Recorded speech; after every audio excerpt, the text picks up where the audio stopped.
On est en novembre 2023 et je suis devant le match d'ouverture du Sénégal à la Coupe du Monde U17. Outre la performance majuscule d'Amara Diouf ce jour-là, j'ai été frappé par un détail assez peu commun chez les joueurs adverses. Certains des joueurs argentins étaient déjà tatoués, et même parfois très bien tatoués. Je le rappelle, c'était un match d'U17. Mais à cet âge-là, comment est-ce possible?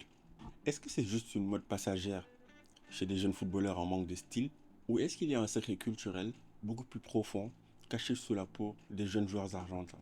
J'ai voulu comprendre et je partage avec vous ce que j'ai trouvé. La première chose à comprendre, c'est que ce phénomène dépasse largement le cadre du football. L'Argentine est même le quatrième pays le plus tatoué au monde. 43% de la population déclare avoir au moins un tatouage. Pourtant, dans les années 80-90, c'était encore très marginal, encore réservé aux prisons et à la scène rock underground.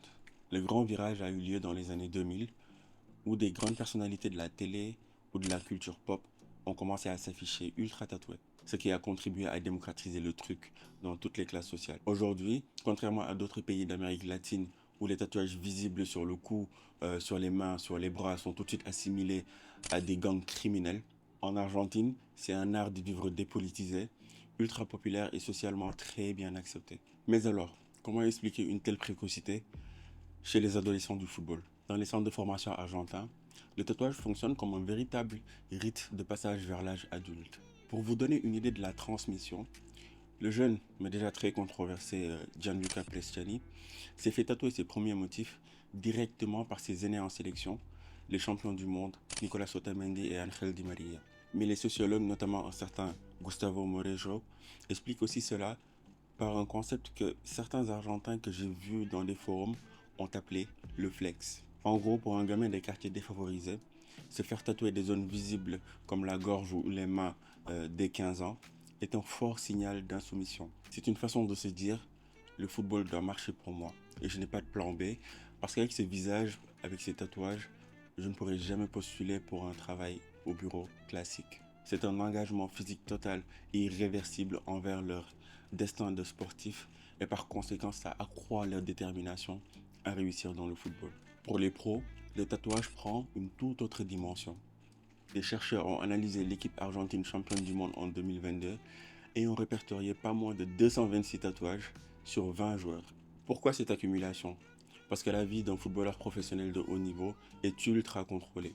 Entre les contrats, la diététique, les sponsors, les agents, c'est un univers ultra régulé où finalement la peau reste le seul et unique espace de liberté totale. Leurs tatouages forment une sorte de biographie visuelle construite autour de 4 piliers.